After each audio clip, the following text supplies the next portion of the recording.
மாணவர்கள் அனைவருக்கும் வணக்கம். நான் ஹரிகிருஷ்ணன், கணிதாசிரியர்.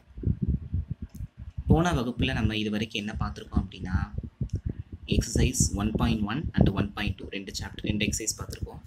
இன்றைக்கி மூணாவது எக்ஸசைஸ், அதாவது எக்ஸசைஸ் 1.3 பார்க்குறதுக்கு என்ன இருக்குன்னா, ஃபங்க்ஷன்ஸ் அப்படின்ற டாபிக் வந்து உங்களுக்கு கொடுத்துருக்காங்க. One of the most important topic in this section. ஃபங்க்ஷனை பற்றி நிறைய விஷயங்கள் தெரிஞ்சால் தான் நம்மளால் ப்ரொசீட் பண்ண முடியும் சம்ஸ் எல்லாமே. சரிங்களா? இந்த ஃபங்க்ஷன் அப்படின்னா என்ன? இன்றைக்கி நம்ம இன்ட்ரோடக்ஷனை ஃபஸ்ட்டு பார்த்து முடிச்சுக்குவோம். ஏன்னா இது வரைக்கும் நீ பார்த்துருக்கவே மாட்டே, படிச்சிருக்கவே மாட்டேன். ஸோ இன்ட்ரோடக்ஷன், இந்த ஃபங்க்ஷனோட இன்ட்ரோடக்ஷன் என்ன செய்யணும் அப்படின்னா, இந்த ஃபங்க்ஷன் அப்படின்றது என்ன சொல்கிறாங்கன்னா, mapping or transformation. Mapping or transformation. Mapping or transformation. Transformation அப்படின்னா என்ன அப்படின்னு பார்க்கும்போது, உருமாற்றம் அப்படின்னு தமிழில் சொல்லுவாங்க. உருமாற்றம் அப்படின்னா என்னப்பா? இப்போ நம்ம ஒரு ஜென்ரலாக நம்ம மேத்தமெட்டிக்கலாக வந்து நம்ம எப்பயுமே நான் சொல்லியிருக்கேன், ரியல் லைஃபோடு அப்ளை பண்ணி நம்ம பார்க்கணும் ஃபஸ்ட்டு. அதுக்கப்புறம் தான் நம்பருக்கு போகணும். அப்போ ரியல் லைஃப்பில் பார்க்கும்போது டிரான்ஸ்ஃபர்மேஷன், உருமாற்றம், ஒரு பொருள் வந்து ஒரு நிலையிலிருந்து இன்னொரு நிலைக்கு மாற்றம் அடைகிறதுக்கு பேர் தான் டிரான்ஸ்ஃபர்மேஷன் அப்படின்னு நம்ம சொல்கிறோம். இந்த உருமாற்றம் எங்கெங்கெல்லாம் நடக்கும்? இப்போ நான் வந்து ஒரு சில எடுத்துக்காட்டு சொல்கிறேன், தமிழ்லேயே சொல்கிறேன், கவனிங்க. இலை நம்ம சும்மா சாதாரண இலை வந்து காய்ந்தால், அதாவது காஞ்சு போனால் என்னவா கிடைக்கும்? சருகு. காஞ்சிருச்சுன்னா சருகு ஆயிரும், நொறுன்னு போயிடும். அரிசி எடுத்துக்கோங்க. அரிசியை அரைச்சோம்னா என்ன கிடைக்கும் நமக்கு? மாவு. நம்ம மாவு, இட்லி மாவு, தோசை மாவு, இந்த மாதிரி மாவு வந்து மாவு வகைகள் வந்து நமக்கு கிடைக்கும். இந்த மாதிரி நிறைய எடுத்துக்காட்டு நம்ம சொல்லலாம். பால் வந்து திரிஞ்சா என்ன ஆகும்? திரிந்தால் அப்படின்னா என்னன்னா, அது அந்த கெட்டு போறதுன்னு சொல்றாங்கல்ல, அப்படி கெட்டு போனா என்ன கிடைக்கும் நமக்கு? தயிர் அப்படின்றது நமக்கு கிடைக்குது. அப்ப இங்க நல்லா கவனிச்சு பாருங்க, ஒரு பொருளானது ஒரு நிலையில இருந்து இன்னொரு நிலைக்கு மாறுது. அப்ப நான் இதை என்ன செய்றேன்? இதை நான் ஒரு செட்டுக்குள்ள போட்டுக்கிறேன். அதாவது ஒரு இது இப்போ என்ன ஆகியிருக்கீங்க, இங்கே ஒரு இன்புட் கொடுத்துருக்கேன், இங்கே வந்து ஒரு அவுட்புட் கிடைக்குது. நல்ல கவனி, ஒரு இன்புட் இலையை வந்து நம்ம காய்ந்தால், அதாவது காய்தல் அப்படின்ற ஒரு நிகழ்வானது இங்கே நடைபெறுது. அப்படி நடந்துச்சுன்னா அது சருகாகுது. இதே இது நமக்கு வந்து பார்த்தீங்கன்னா, அரிசி வந்து அரைச்சோம் அப்படின்னா அது நம்ம என்ன கிடைக்குது? மாவு. பால் வந்து திரிஞ்சிச்சுன்னா தயிர். அப்போ இங்கே என்ன செய்கிறோம்? ஒரு உறவு முறை, ஒரு ரிலேஷன் வந்து இங்கே நடக்குது. என்ன ரிலேஷன்? இது ரெண்டுக்கு ஒரு ரிலேஷன் வந்து என்னன்னா, ஒரு நிபந்தனைக்கு உட்பட்டதாக நடக்கிறது. அதாவது ஒரு நிபந்தனைக்கு உட்பட்டதுன்னா ஒரு கண்டிஷன் பேஸ்டில் வந்து இங்கே வந்து நிகழ்ச்சி வந்து நடைபெறுது. அப்போ every input we get an output. ஒவ்வொரு இன்புட்டுக்கும் நம்ம அவுட்புட் கிடைக்கும். இப்போ நான் வந்து அரிசி அரைக்கிறேன்.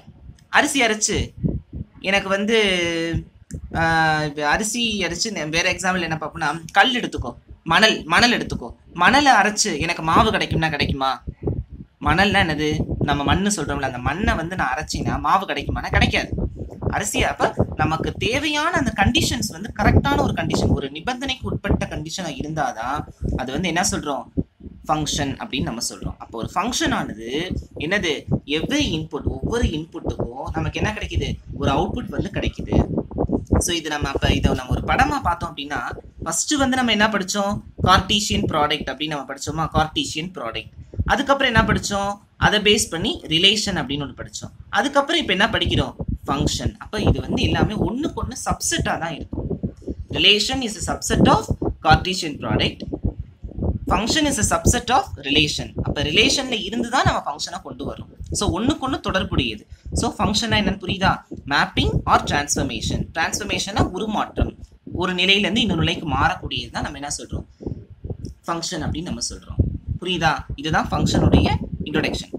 ஒவ்வொரு இன்புட்டுக்கும் நமக்கு என்ன கிடைக்கணும்? ஒரு அவுட்புட் வந்து கிடைக்கணும். சரி சார், இது வந்து நம்ம ரியல் லைஃபோட நம்ம பார்த்துட்டோம், அப்ளிகேஷன் ஓரியன்டாக பார்த்துட்டோம். இப்போ நம்ம மேத்தமெட்டிக்கலாக வருவோம்.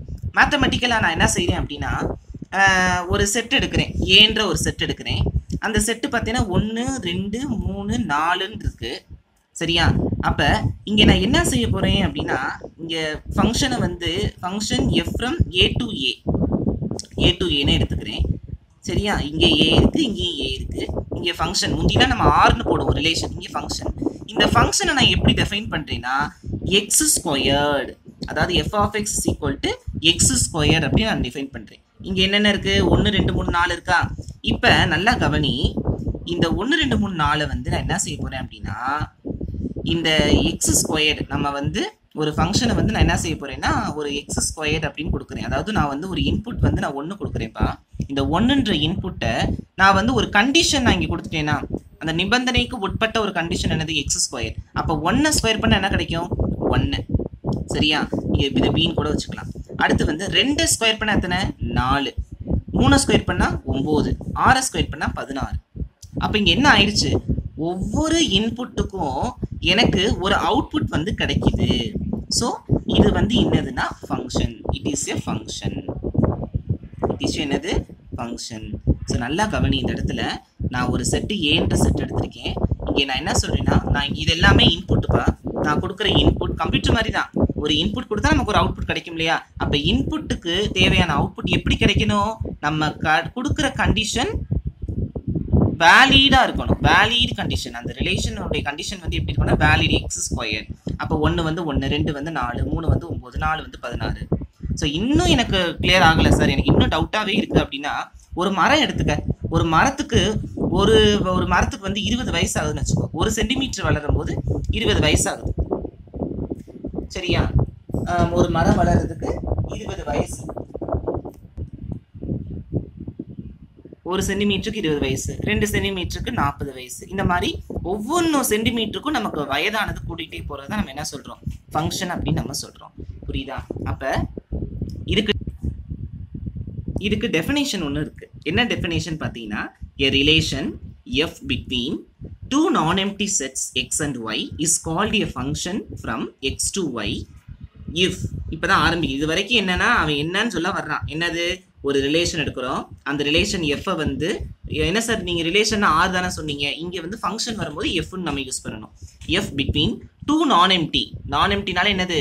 கட்டாயம் அந்த செட்டுக்குள்ள எலமெண்ட்ஸ் வந்து இருக்குன்றது அர்த்தம். புரியுதா? அப்போ 2 non empty sets x and y, 2 non empty sets. அப்போ கட்டாயம் அதில் எலமெண்ட்ஸ் இருக்கு. Non empty set is called a function. அதை ஃபங்க்ஷன் சொல்லணும்னா from x to y, a to b போட்டோம் இல்லையா? அது மாதிரி எக்ஸ் டு ஒய். இஃப் எப்படி இருக்கணும்? If for each X in X, அதாவது எக்ஸ் இன் எக்ஸ் அப்படின்றது வந்து இந்த ஏல இருக்கிற எலமெண்ட்ஸ் மாதிரி ஞாபகம் வச்சுக்கோங்க. ஒவ்வொரு எலமெண்ட்டுக்கும் தேர் எக்ஸிஸ்ட். இந்த வார்த்தைலாம் மேத்தமெட்டிக்கல் வேர்டு. இதெல்லாம் என்னதுன்னா மேத்தமெட்டிக்கல் வேர்டு. இதெல்லாம் கட்டாயம் தெரிஞ்சிருக்கணும். தேர் எக்ஸிஸ்ட் அப்படின்னா என்னன்னா அந்த எக்ஸில் இருக்கிற ஒவ்வொரு எலமெண்ட்டுக்கும் only one Y in Y, Y belongs to Y அப்படின்னா என்ன அர்த்தம்? எக்ஸில் இருக்கக்கூடிய ஒவ்வொரு உறுப்புக்கும் ஒவ்வொரு எலமெண்ட்டுக்கும் ஒய்யில் ஒரு எலமெண்ட் இருக்கணும். அது அப்படி இருந்துச்சுன்னா அந்த எக்ஸ் கமா ஒய், அந்த order pair x comma y வந்து இட் பிலாங்ஸ் டு எஃப். புரியுதா நான் சொல்றது? டெஃபினேஷனை தெளிவாக படி. திரும்ப திரும்ப சொல்கிறேன், டெஃபினேஷன் கட்டாயம் 2 மார்க்ஸில் கேட்பாங்க. அதனால தான் இவ்வளோ அழுத்தம் கொடுத்து நான் நடத்துகிறேன். புரியுதா? அதே மாதிரி இப்போ இது என்னது? ஒரு செட் பில்டர் ஃபார்மில் கடைசியாக சொல்லிட்டாங்க பாருங்க. F is equal to set of all x comma y, ordered pair x comma y for all x in x, y in y. for all அப்படின்னா என்னன்னா xல இருக்கக்கூடிய எல்லா எலமெண்ட்டுக்கும் yல இருக்கிற எல்லா எலமெண்ட்டோடையும் நம்ம என்ன இருக்கணும்? ஜாயிண்ட் ஆயிருக்கணும். இமேஜ் வந்து கிரியேட் ஆயிருக்கணும். அப்படி இருந்துச்சுன்னா அதுக்கு பேர் தான் ஃபங்க்ஷன். புரியுதா? ஃபங்க்ஷன் இஸ் நத்திங் பட் என்னது? Every element in domain. இதை இன்னும் சிம்பிளா சொல்லணும்னா எப்படி? Every element in the domain. domain என்ன சொல்லியிருக்கேன்? போன கிளாஸ்லேயே சொல்லியிருக்கேன். domain என்னது? இந்த first set domain of f has an image. எங்க இருக்கணும்? இமேஜ் இருக்கணும். எங்க இமேஜ் இருக்கணும்? கோடொமைன்ல இமேஜ் இருக்கணும். அப்ப டொமைன்ல இருக்கிற ஒவ்வொரு எலமெண்ட்டுக்கும் கோடொமைன்ல என்ன இருக்கணும்? இமேஜ் இருக்கணும். அந்த இமேஜ் எப்படி இருக்கணும்? the image is, நல்லா இந்த இடத்துல இருந்து முக்கியம், the image is unique. யூனிக்னா என்னப்பா? ஒன்னே ஒன்று. ஒரு இன்புட்டுக்கு ஒரு அவுட்புட் இருக்கணும்.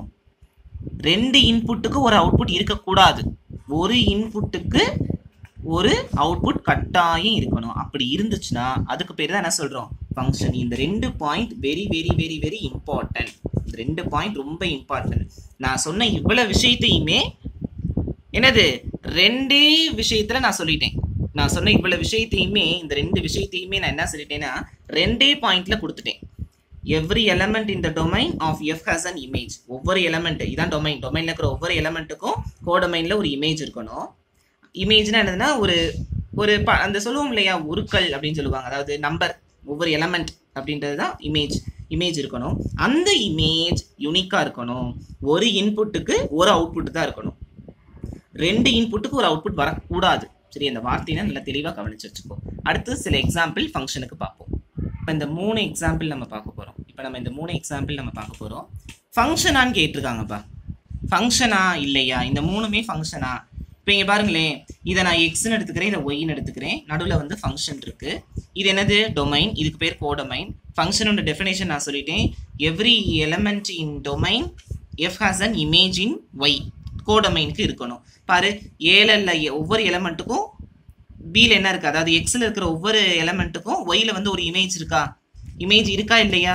ஏக்கு பி இருக்கு, பிக்கு கியூ இருக்கு, சிக்கு ஆர் இருக்கு. அப்போ இது ஃபங்க்ஷனா இல்லையா? It is a function. புரியுதா நான் சொல்றது? It is a function. கேட்பாங்க 5 மார்க் கொஸ்டின்ல ரீசன் எழுதணும், இது ஃபங்க்ஷனா இல்லையான்னு கேட்பாங்க சில கொஸ்டின்ஸ். அதுக்கு தான் நான் இவ்வளவு தெளிவாக நடத்திட்டு இருக்கேன். It is a function. சரியா? ஏன்னு கேட்டீங்கன்னா each input corresponds to a single output. சரியா? ஈச் இன்புட் என்னது? Each input corresponds to a single output. Single output வந்து நமக்கு இங்க இருக்கு. சரியா? அவுட்புட் வந்து கிடைக்குது. இது பாருங்க, அடுத்து இதே நான் எக்ஸ்ன்னு எடுத்துக்கிறேன், இது ஒய்ன்னு எடுத்துக்கிறேன், இது டொமைன், இது கோடொமைன், நடுவில் வந்து ஃபங்க்ஷன் இருக்கு. ஒன்னுன்ற எலமெண்ட் ஒரு இமேஜ், ஒரு இன்புட்டுக்கு ஒரு அவுட்புட் இருக்கு, ரெண்டாவது இன்புட்டுக்கு ஒரு அவுட்புட் இருக்கு, மூணாவது இன்புட்டுக்கு ரெண்டு இன்புட்டுக்கு என்னது? ஒரு அவுட்புட் கிடைக்குது. ரெண்டு இன்புட்டுக்கு ஒரு அவுட்புட் வந்திருக்கு. சரியா? சாரி, இப்படி வரலாம், இந்த மாதிரி வரலாம். ரெண்டு இன்புட்டுக்கு ஒரு அவுட்புட் வரலாம். 2 3 நான் மாற்றி சொல்லிட்டேன்னு நினைக்கிறேன். ரெண்டு இன்புட்டுக்கு நமக்கு ஒரு அவுட்புட் வரலாம். சரியா? ஏன்னா ரெண்டுன்ற நம்பருக்கு என்னன்ற அவுட்புட், 3ன்ற நம்பருக்கு என்னன்ற அவுட்புட். வேற இன்புட் தான், பட் ஒரே அவுட்புட் கிடைக்கிறதுனால it is also a function. சரியா? It is also a function. But அடுத்த எக்ஸாம்பிள் பார்க்கும்போது எக்ஸ் ஒய், இது வந்து ஃபங்க்ஷன் வந்து எஃப் இருக்கு, ஏன்ற எலமெண்ட்டுக்கு எக்ஸ்ன்ற இமேஜ் இருக்கு. ஸோ இதை பார்த்ததும் சொல்லக்கூடாது ஃபங்க்ஷனானு. அதுக்கு அடுத்து பார்த்தீங்கன்னா பீன்ற ஒரு எலமெண்ட், ஒரு இன்புட்டுக்கு 2 அவுட்புட் போயிருக்கு. ஸோ விச் மீன்ஸ் நமக்கு என்ன ஆகுதுன்னா, one of the input b is associated with 2 outputs. One of the input B is பீன்ற இன்புட்டுக்கு நமக்கு associated with 2 outputs. அப்படின்னா 2 அவுட்புட் இப்படி போக கூடாது. அப்படி போச்சுன்னா அது வந்து not a function. It is not a function. புரியுதா சார்? எனக்கு கொஞ்சம் குழப்பமா இருக்கு, எனக்கு இன்னும் தெளிவா ஒரு ஷார்ட்கட்டா சொல்லுங்க சார் அப்படின்னா என்ன தெரியுமா? ஒண்ணுமே இல்லை பாரு, இந்த மாதிரி நீ வந்து எலமெண்ட்னா எழுதி நீ டிரா பண்ணிடு. டிரா பண்ணதுக்கு அப்புறம் இந்த மாதிரி கிரேட்டர் தென், இது வந்து கிரேட்டர் தென் தானே, கிரேட்டர் தென் சிம்பிள் வந்தா அது ஃபங்க்ஷன். ஒண்ணுக்கு ஒண்ணு வந்துச்சுன்னா அது ஃபங்க்ஷன். இந்த மாதிரி லெஸ் தென், இந்த லெஸ் தென் சொல்றோம்ல, இந்த லெஸ் தென் சிம்பிள் வந்தா அது ஃபங்க்ஷன் கிடையாது. இது எப்படி சார் கொடுப்பாங்க? அவங்க வந்து ஆர்டர் பேரா கொடுத்துருவாங்க. அந்த ஆர்டர் பேரா தான் நீ இந்த மாதிரி டொமைன் கோடொமைன் வரைஞ்சுதான் நீ வரைய போற. எப்படினாலும் அப்படிதான் செய்ய போற. அப்படி செய்யும் பொழுது உனக்கே தெரிஞ்சிடும், இந்த லெஸ் தென் சிம்பிள் வந்திருக்கா அப்ப ஃபங்க்ஷன் கிடையாது, கிரேட்டர் தென் சிம்பிள் வந்திருக்கா ஃபங்க்ஷன். நமக்கு இது ஈஸி ஆயிடுச்சா? ஃபங்க்ஷனா இல்லையான்றதை கண்டுபிடிக்கிறதுக்கு ஒரு எளிமையான வழி வந்து இந்த மாதிரி கிரேட்டர் தென் சிம்பிள் வந்தா ஃபங்க்ஷன், லெஸ் தென் சிம்பிள் வந்தா ஃபங்க்ஷன் இல்ல. ஒண்ணுக்கு ஒண்ணு every element in F has an image வந்து ஒய்ல இருந்துச்சு அப்படின்னா அது வந்து ஆப்வியஸ்லி நம்ம சொல்லிடலாம். இது வந்து டைரக்டா ஃபங்க்ஷன்ற சொல்லலாம். இந்த ரெண்டு தான் உனக்கு குழப்படி வரும். ஸோ அந்த குழப்பத்துக்கு தான் நான் சொல்லிட்டேன், கிரேட்டர் தென் வந்தா ஃபங்க்ஷன், லெஸ் தென் வந்தா ஃபங்க்ஷன் இல்லை. ஓகேவா? இன்னும் 2 கணக்கு மட்டும் பார்ப்போம்.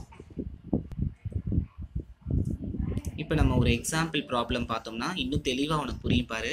எக்ஸ்ன்னு ஒரு செட் கொடுத்துருக்காங்க 1 2 3 4, ஒய்ன்னு ஒரு செட் கொடுத்துருக்காங்க 2 4 6 8 10, ஆறுன்ற ரிலேஷன் கொடுத்துட்டாங்க. அவங்களே ஒரு நிபந்தனை உட்பட்ட ஒரு கண்டிஷன் கொடுத்துட்டாங்க. ஷோ தட் அப்படின்னா நம்ம ப்ரூவ் பண்ணணும். என்னது? இந்த ஆறுன்றது ஃபங்க்ஷனா சொல்லணும். And find it's domain, codomain time. இது நம்ம ஆல்ரெடி போன எக்ஸசைஸ்ல நம்ம பார்த்தது தான். ஸோ அப்போ நம்ம இப்போ நான் என்ன செய்ய போறேன் அப்படின்னா எக்ஸ்ன்னு எழுத போறேன்ப்பா. எக்ஸ்ன்றது ஒரு டொமைன், ஒய்ன்ற கோடொமைன். எக்ஸில் என்னென்ன எலமெண்ட் இருக்கு? 1 2 3 4. ஒய்யில் என்னென்ன இருக்கு? 2 4 6 8 10. இங்கே ஃபங்க்ஷன் வந்து பண்ண போகிறோம். இப்போ இங்கே கொடுத்துருக்க ஆறுன்றதில் பாரு 1,2 1 goes to 2 1 goes to 2 ஓகேவா, 2 goes to 4 3 goes to 6 4 goes to 8. சரியா? இப்போ இது ஃபங்க்ஷனா சொல்லுங்க. every element of the domain f has an image in y. ஒவ்வொரு உறுப்புக்கும் ஒவ்வொரு எலமெண்ட் இன் எக்ஸ், நீ எடுக்கிற எக்ஸ்ன்ற செட்ல இருக்கிற ஒவ்வொரு எலமெண்ட்டுக்குமே கோடொமைன்ல ஒரு இமேஜ் இருக்கு, ஒரு இன்புட்டுக்கு ஒரு அவுட்புட் இருக்கு. தட் ஃபோர் இதை எப்படி எழுதணும்? வெறுமனே வார்த்தையில வந்து இட் இஸ் அ ஃபங்க்ஷன் சொல்லக்கூடாது. அதை எப்படி சொல்லணும்னா all the elements, இந்த சென்டென்ஸ் ரொம்ப முக்கியம். all the elements in x have only one image in y, therefore it is a function. முதல் கண்டிஷன் நம்ம சாட்டிஸ்ஃபை பண்ணிட்டோம். ஃபர்ஸ்ட் क्वेश्चनக்கு ஆன்சர் பண்ணிட்டோம். இதெல்லாம் எழுதணும். என்னடா சும்மா மொட்டையா நம்ம ஃபங்க்ஷன் எழுதக்கூடாது. இது ஃபங்க்ஷன் ஓன் மனசுல தெரிஞ்சது பேப்பர்ல இருக்கணும். மனசுல பட்டது என்னது, இது ஒண்ணு இருக்கு, அதனால இது ஃபங்க்ஷன் எழுதியிருப்பேன். ஆனா அது வார்த்தைகளா நோட்ல பேப்பர்ல இருக்கணும். all the elements in x have only one image in y, so it is a function. அடுத்து என்ன கேட்டிருக்கான்? டொமைன் கேட்டிருக்கான். டொமைன்னா என்ன சொல்லியிருக்கோம் போன கிளாஸ்லயே? r subset of a சொல்லியிருக்கேன்ல. அப்ப டொமைன்றது என்னப்பா? 1 2 3 4 டெஸ்ட் கூட எழுதியிருந்தேன். அடுத்து கோடொமைன் என்னது? r is equal to b. so I mean b ன்ற இடத்துல y கூட வச்சுக்கலாம். அப்ப என்னென்ன இருக்கு? 2 4 6 8 10. ரேஞ்ச்னா என்ன சொல்லியிருக்கேன்? r is a subset of b, I mean y. எதுக்கு இமேஜ் ஆயிருக்கோ அதை மட்டும் தான் எழுதணும். அப்ப இதுல யாருக்கெல்லாம் இமேஜ் ஆயிருக்கு கோடொமைன்ல? 2 4 6 8 இந்த 4க்கு மட்டும்தான் இமேஜ் ஆனனால இந்த 4 மட்டும்தான் நம்ம எழுதணும், 10 நம்ம எழுதக்கூடாது. ஸோ இது புரியுதா உனக்கு? என்ன கேட்டிருக்காங்க? கொடுத்துருக்கிற கணக்குல எக்ஸ் அண்ட் ஒய் கொடுத்துட்டாங்க, ஆர்ன்ற ரிலேஷன் கொடுத்துட்டாங்க. அந்த ஆர் வந்து ஃபங்க்ஷனான்னு கண்டுபிடிக்கணும். அப்புறம் டொமைன் கோடொமைன் ரேஞ்ச் கண்டுபிடிக்கணும். ஸோ ஃபர்ஸ்ட் நம்ம இதுக்கு என்ன வரையிறோம்? ஆரோ டயக்ராம் வரையிறோம். ஏன்னா ஆரோ டயக்ராம் வச்சு தான் நம்ம வந்து அது ஃபங்க்ஷனா இல்லையான்னு சொல்ல முடியும். அப்போ ஃபங்க்ஷன் இந்த 4 கண்டிஷன் 1க்கு 2 2க்கு 4 3க்கு 6 4க்கு 8 போட்டேன். அப்போ இது ஒவ்வொரு எலமெண்ட் இன் எக்ஸுக்கு வந்து ஒவ்வொரு எலமெண்ட் இன் ஒய்ல இருக்கிறனால இது ஃபங்க்ஷன் சொல்லியாச்சு. டொமைன் அப்படின்றது எக்ஸ் எலமெண்ட், கோடொமைன் அப்படின்றது பியில் என்னென்ன செட், அதாவது ஒய்ல என்னென்ன செட் இருக்கோ எலமெண்ட் இருக்கோ அது எல்லாத்தையும் நம்ம செட் பிராக்கெட் எழுதணும். ரேஞ்சுன்றது r is subset of b, ஏன்னா range is the subset of codomain அப்படின்ற ஒரு முக்கியமான ஒரு வார்த்தை கொடுத்துருப்பாங்க. range of a function is a subset of codomain. So எதெல்லாம் இமேஜ் போயிருக்குன்னு பார்க்கணும். 2 4 6 8 அப்போ இந்த 4 மட்டும்தான் என்னது ரேஞ்சு. ஸோ இன்னைக்கு கிளாஸில் நான் என்ன டீச் பண்ணியிருக்கேன் அப்படின்னா ஃபங்க்ஷன்னா என்ன, அதனோட இன்ட்ரோடக்ஷன் அண்ட் ஒரு ஆரோ டயக்ராம், ஒரு ரிலேஷனை வந்து எப்படி ஃபங்க்ஷன்னு சொல்லணும், அண்ட் தென் ஒரு எக்ஸாம்பிள் ப்ராப்ளம் போட்டிருக்கோம். சரி, இதை நல்லா கோத்ரூ பண்ணிக்கோ. நெக்ஸ்ட் கிளாஸில் ரிமைனிங் ப்ராப்ளம்ஸ் நம்ம பார்ப்போம். தேங்க்யூ.